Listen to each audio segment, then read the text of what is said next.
আসসালামু আলাইকুম। প্রিয় দর্শক, অন্য মঞ্চের আলাপ চাইতে আপনাদের সকলকে আমন্ত্রণ জানাচ্ছি।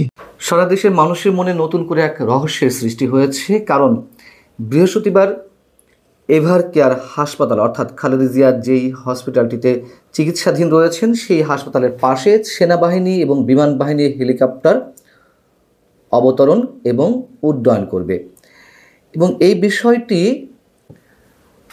প্রধান উপদেষ্টা ডক্টর মোহাম্মদ ইউনূসের প্রেস উইং থেকে জানানো হয়েছে। প্রধান উপদেষ্টার যেই অফিসিয়াল ফেসবুক পেজ রয়েছে সেখানে বুধবারই একটি বিজ্ঞপ্তি দেওয়া হয়েছে এ প্রসঙ্গে। এখানে আরও বলা হচ্ছে যে এসএসএফ এর নিরাপত্তা প্রোটোকল অনুযায়ী আগামীকাল বৃহস্পতিবার 4 ডিসেম্বর দুপুর 12টা থেকে বিকাল 4টার মধ্যে এভারকেয়ার হাসপাতালের নিকটস্থ দুইটি উন্মুক্ত মাঠে বাংলাদেশ সেনাবাহিনী এবং বিমান বাহিনীর হেলিকপ্টার পরীক্ষামূলক অবতরণ এবং উড্ডয়ন পরিচালনা করবে। একই সঙ্গে এখানে বলা হয়েছে যে এই বিষয়ে কোনো ধরনের অপপ্রচার বা বিভ্রান্তি থেকে বিরত থাকার জন্য অনুরোধ করা হয়েছে, অর্থাৎ সকলের প্রতি। প্রশ্ন হচ্ছে যে বিভ্রান্তিটা আসলে কারা ছড়াচ্ছে, কোত্থেকে ছড়ানো হচ্ছে? খালেদা জিয়া এভারকেয়ার হসপিটালে ভর্তি হওয়ার পর থেকে আমরা নানান ধরনের নাটকীয়তা দেখছি এবং নানান ধরনের নাটকীয়তার মধ্য দিয়ে পুরো দেশবাসী দিনরাত অতিবাহিত করছেন। এই যে সেনাবাহিনী এবং বিমান বাহিনীর দুটি হেলিকপ্টার এভারকেয়ারের নিকটস্থ দুটি উন্মুক্ত মাঠে ওঠানামা করবে, প্রথম কথা হচ্ছে যে এই বিজ্ঞপ্তিটি না দিলেই কি হতো না? যাই ঘটুক না কেন, হেলিকপ্টার ওঠানামা করবে, তাতে কোনো সমস্যা নাই। বিশেষ প্রয়োজনে বিশেষ কাজ সংগঠিত হবে, কোনো আপত্তি নেই। কিন্তু এই যে দিয়ে মানুষের মনে বরং রহস্যের জন্ম দেওয়া হলো, একই সঙ্গে নানান ধরনের প্রশ্নের উত্থাপনের সুযোগ দেওয়া হলো, কি প্রয়োজন ছিল এর? তাহলে বিভ্রান্তিটা আসলে কারা ছড়াচ্ছে? সাধারণ মানুষের মধ্যে এর মধ্যে নানান ধরনের প্রশ্ন উঠতে শুরু করেছে। আমি নিজেও কোনো মন্তব্য অন্তত এখানে এই মুহূর্তে করতে চাই না। মানুষের মনে কী ধরনের প্রশ্ন উঠছে বা কোন ধরনের মন্তব্য তারা প্রকাশ করছেন সেটি প্রধান উপদেষ্টার যে অফিসিয়াল ফেসবুক পেজ, সেই পেজে যে এই বিজ্ঞপ্তিটি দেওয়া হলো তার কমেন্ট বক্সে নানান ধরনের মন্তব্য, সেগুলো কিছু চোখ বুলালেই আমার মনে হয় বোঝা যাবে যে আসলে বিভ্রান্তিগুলো কীভাবে ছড়ানো হচ্ছে, কারা ছড়াচ্ছে, মানুষ কেনই বা এই প্রশ্নগুলো করবে না। প্রশ্ন উঠেছে মূলত দুটি। একটা হচ্ছে তারেক রহমান খুব স্বল্প সময়ের মধ্যে এভারকেয়ার হসপিটালে এসে তার মাকে দেখে আবার চলে যাবেন কিনা, অথবা খালেদা জিয়া সম্পর্কে অনাকাঙ্ক্ষিত কোনো বিশেষ বার্তা আমাদের মাঝে পৌঁছে দেওয়া হবে কিনা বিশেষ কোনো সময়ে। আমি মন্তব্যগুলো এই বিজ্ঞপ্তির পোস্টে হাজার হাজার মন্তব্য পড়েছে, কয়েকটি আপনাদের সামনে তুলে ধরি। কাজী সজীব আল হাসান তিনি বলছেন, ধন্যবাদ, না জানালে আমরা এটা জানতাম না, এখন সবাই ওইখানে দেখতে যাবে, না জানলে আগে যেত 10 জন, এখন জানার পর যাবে 10 লাখ। মাহমুদ হাসান আসিফ তিনি বলছেন, প্রধান উপদেষ্টার রহস্যময় ফেসবুক পোস্ট, বিষয়টা এমন নয় তো তিনি আসবেন, দেখা করে আবার চলে যাবেন, অর্থাৎ তারেক রহমান সম্পর্কে নিশ্চয়ই বলতে চেয়েছেন। শহীদুল ইসলাম তার মন্তব্য, এর মানে আগামীকাল ওই সময়ে জনাব তারেক রহমান এভারকেয়ার হাসপাতালে যাবেন। আরাফাত হোসেন মন্তব্য করছেন, সোজাই বলে দেন এসে দেখে আবার উড়াল দিবে।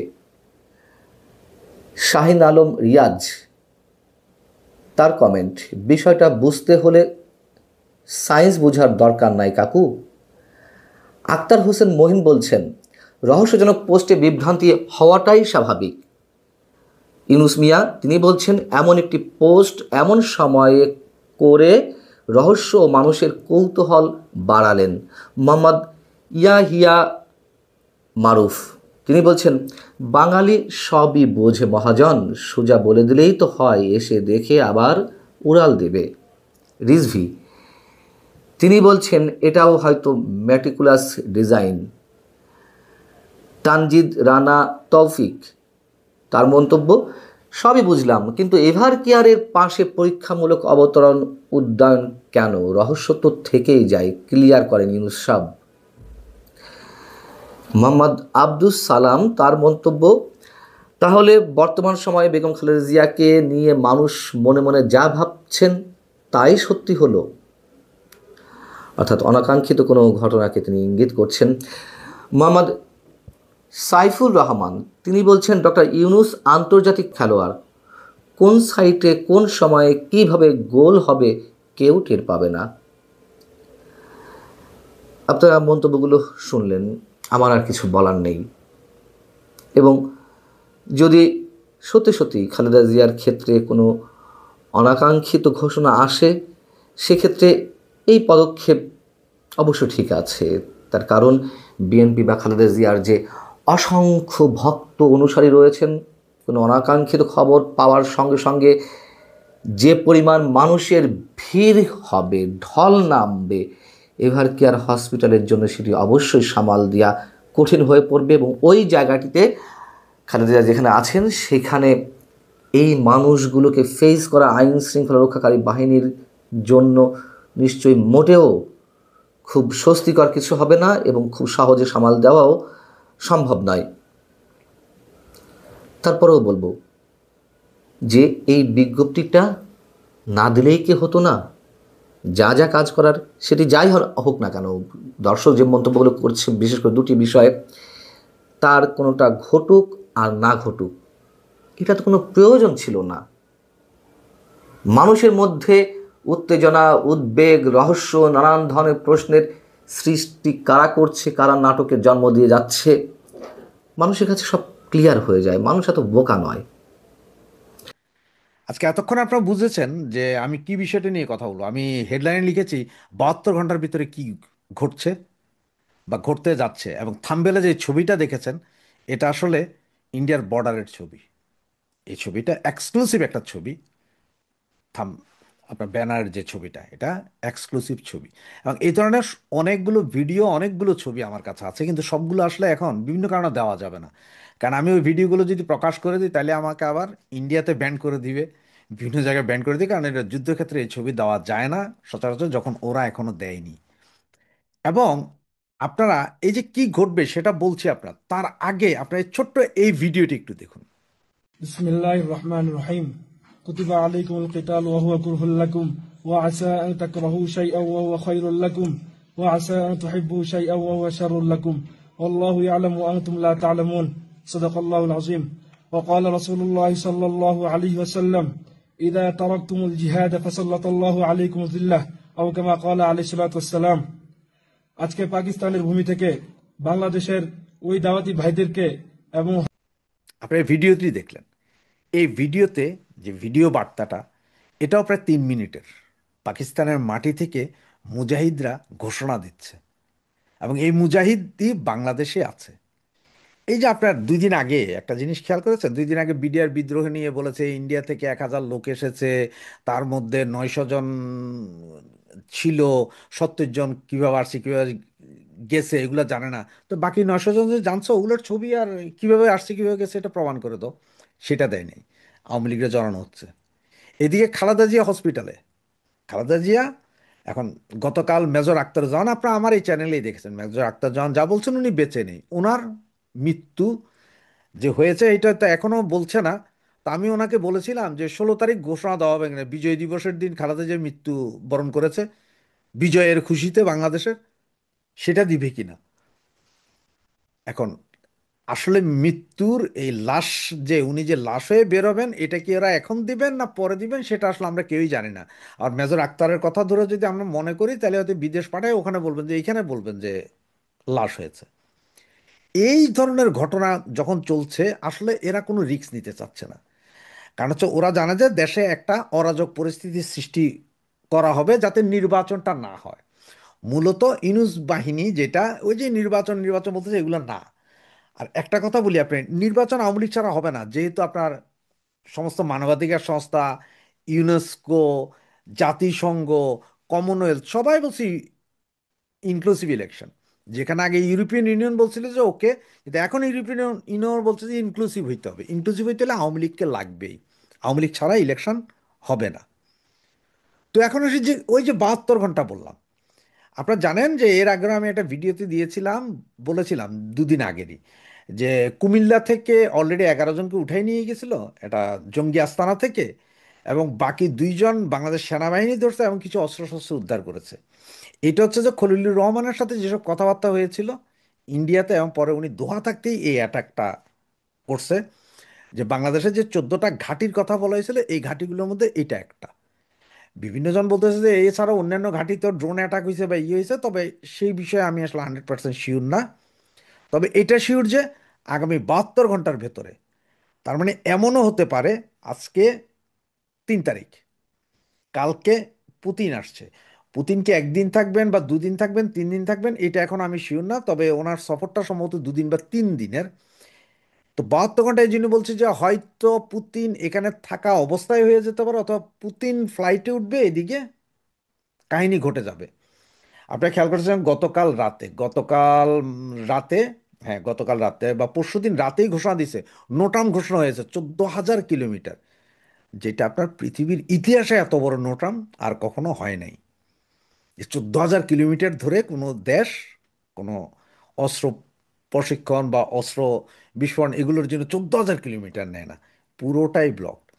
এবং পুরো এরিয়ায় আপনাদের ওই যে ব্যানারে যে ছবিটা দেখছেন, এই ধরনের কামান থেকে শুরু করে বিভিন্ন মিসাইল চার্জ করার মতন যত মেশিনপত্র আছে সব ওখানে আছে। পুরো বর্ডারে এই মুহূর্তে 2.5 লক্ষ সেনাবাহিনী আছে, সেনাবাহিনী ইন্ডিয়ান সেনা। এবং সবচেয়ে মজার বিষয়, আপনার যে 7 সিস্টার খেয়ে দিবেন বলছেন, সেইখানে পৃথিবীর সবচেয়ে দুর্ধর্ষ সেনা, যেটাকে গুর্খা সেনা বলা হয়। গুর্খা, এইখানে আমাদের নেপালি এবং ভারতীয় সব পাহাড়ি সেনা, এগুলো গুর্খা। এটা ব্রিটেনে আছে এই সেনাটা, কারণ ব্রিটেন যেহেতু আমাদেরকে আগে রুল করেছিল, ব্রিটেনে ওই গুর্খা সেনা, এবং গুর্খা সেনারা অস্ত্র ছাড়াও শুধুমাত্র একটা ছুরি দিয়েও অস্ত্রধারী 8-10 জনকে এট এ টাইম মারতে পারে, এত দুর্ধর্ষ এই গুর্খা সেনা। ওইটা পুরোটাকে ডেপ্লয়েড করে দেওয়া হয়েছে 7 সিস্টারে। আর এই যে ছবি, আমি আরও কিছু ছবি এবং লাইভ ভিডিও করার জন্য আমরা চেষ্টা চালাচ্ছি। যে কোনো মুহূর্তে হয়তো আমরা লাইভ করতে পারি ওই অঞ্চলগুলো, পুরো বাংলাদেশের পুরো বর্ডারটা, ইন্ডিয়া বাংলাদেশের সমস্ত বর্ডারে পুরোটাতে লাইভ করার জন্য চেষ্টা চলছে। হয়তো সফল হতে পারি, যদি হতে পারি তাহলে সাথে সাথে আপনাদেরকে লাইভে করে দেখাবো যে কী অবস্থা। এবং যতটুকু এই মুহূর্তে পর্যন্ত খবর পাচ্ছি তাতে হচ্ছে যে ইন্ডিয়া হয়তো সার্জিক্যাল স্ট্রাইক করে দিতে পারে বাংলাদেশের উপরে। এবং ডাক্তার ইনুস তারা গত 2 দিন ধরে 3 বাহিনী সহ ব্যাপক মিটিং মিছিল করছে, ব্যাপক মিটিং করছে প্রতিদিন। এটা আসলে যে খালেদা জিয়া মারা গেলে কি হবে, অমুক হলে কি হবে, ওগুলা না, এগুলো হচ্ছে যে আইওয়াস, পাবলিক যাতে এইদিকে নজর না দেয়। বর্ডারের অবস্থা কি হচ্ছে, বর্ডারে এখন ওদের পেঁয়াজ পচা যাইতেছে, এই পচা যাইতেছে, সেই পচা, এগুলা বইলা খুব হই হই রই রই করতেছে যে ইন্ডিয়ার পেঁয়াজ পচতেছে, এগুলা মানুষ যাতে খবর না নেয় যে আসলে ভেতরে ইন্ডিয়া বাংলাদেশের টেনশনটা কোথায় কি যাচ্ছে, কোথায় কি হচ্ছে, যে কোনো কিছু হচ্ছে কিনা, এগুলো। এবং রংপুর থেকে, আমি গত ভিডিওতে বলেছি, রংপুর থেকে প্রায় 12,000 সেনা আমাদের বর্ডারের উপরে নিয়ে আসা হয়েছে, আরও যা সেনা আছে তাও নিয়ে আসা হচ্ছে। এবং গতকাল রাত থেকে আপনার ছবিতে যে যে ট্যাঙ্ক কামান যেতে দেখছেন, ট্রাকে বাসে গাড়িতে করে, এগুলো সব কালকে এখনো চলছে এই মুহূর্ত। আপনারা যখন এই ভিডিওটা দেখবেন এই মুহূর্ত পর্যন্ত এগুলো চলছে। সুতরাং এই 72 ঘন্টা আমাদের জন্য খুবই ক্রুশিয়াল মোমেন্ট। অ্যান্ড এই 72 ঘন্টার ভিতরে ইন্ডিয়া মাইরও দিতে পারে, মাইর খাওয়ার ব্যবস্থা করতে পারে আমাদেরকে, খালেদা জিয়ার লাশও বেরিয়ে আসতে পারে, দেশে একটা অস্থিতিশীল পরিস্থিতি সৃষ্টি হতে পারে। এবং ঢাকা শহরের ভেতরে, আজকের যা খবর, ঢাকা শহরের ভেতরে 6টা আস্তানা অলরেডি চিহ্নিত করা হয়েছে। এবং এগুলোর সবচেয়ে বড় বড় মাদ্রাসা যেই আছে, এই ধরনের 2-3টে আছে, এবং সাথে আরও কিছু স্পট আছে যেগুলোকে চিহ্নিত করা হয়েছে যে জঙ্গি আস্তানা বলে। এবং এইখানে নাকি প্রশিক্ষিত পাকিস্তানি গোয়েন্দা সংস্থার শত শত লোক আছে, এবং তারা যে কোনো মুহূর্তে যে কোনো কিছু ঘটাইতে পারে, যার কারণে আপনার একটা সতর্কতা জারি করছে, যেটা বাংলাদেশের কোনো পত্র পত্রিকা বা টিভিতে বলে নাই, কিন্তু গভর্নমেন্টের এটা, গভর্নমেন্টে বলে নাই, এটা গোয়েন্দা সংস্থার যে সতর্কতাটা, গোয়েন্দা সংস্থা সরাসরি এনএসআই ডিজিএফআই, বাংলাদেশের এনএসআই ডিজিএফআই স্বরাষ্ট্র মন্ত্রণালয় যে সতর্কতা পাঠাইছে সেটা বলছি। সেটা হচ্ছে যে ঢাকার খিলক্ষেত কনকর্ড অ্যাপার্টমেন্ট ও পাশে পিঙ্ক সিটি ডুপ্লেক্স আবাসিক এলাকা পাকিস্তানের জঙ্গি সংগঠনের বড় সামরিক নেতা জাকির খান ও আইএসআই এর সদস্যরা অবস্থান করছে। গোয়েন্দা রিপোর্ট, বাংলাদেশের গোয়েন্দা রিপোর্ট, ঢাকায় পাকিস্তানি এম্বাসিতে তাদের পৃষ্ঠপোষকতায় ও বাংলাদেশের কিছু পাকিস্তানপন্থী অফিসার দেখভাল করছে এগুলো। Pink city duplex ডুরেক্স, pink city ডুরেক্স, sorry, pink city ডুরেক্স আবাসিক বাংলাদেশের জঙ্গি সহ বিমান বিধ্বংসী রকেট লঞ্চার ভারী অস্ত্র যোগান প্রশিক্ষণ দিচ্ছে, যেখান দিয়ে বিমান উঠানামা করে এয়ারপোর্টের অপোজিটে, জাস্ট ঢাকা এয়ারপোর্টের অপোজিটে। এটা হচ্ছে যে একদম সরাসরি গোয়েন্দা রিপোর্ট, এটা বাংলাদেশের গোয়েন্দা রিপোর্ট। এবং এইসব জায়গায়, এই জন্য বলছি 72 ঘন্টার মধ্যে এইসব জায়গায় হয়তো অ্যাটাক হয়ে যেতে পারে। এই যে জায়গাগুলোর কথা বলছি, একটু দূরে থাকুন, সকলে একটু দূরে থাকুন। আগামী 72 ঘন্টা যে কোনো মুহূর্তে যে কোনো কিছু ঘটবে। আর যদি তেমন আরও কিছু আপডেট আসে, যখনই আসবে সাথে সাথে আপনাদেরকে লাইভ টেলিকাস্ট করার চেষ্টা করব। সুতরাং এই জন্যই বলছি চ্যানেল সাবস্ক্রাইব করে রাখুন। ধন্যবাদ।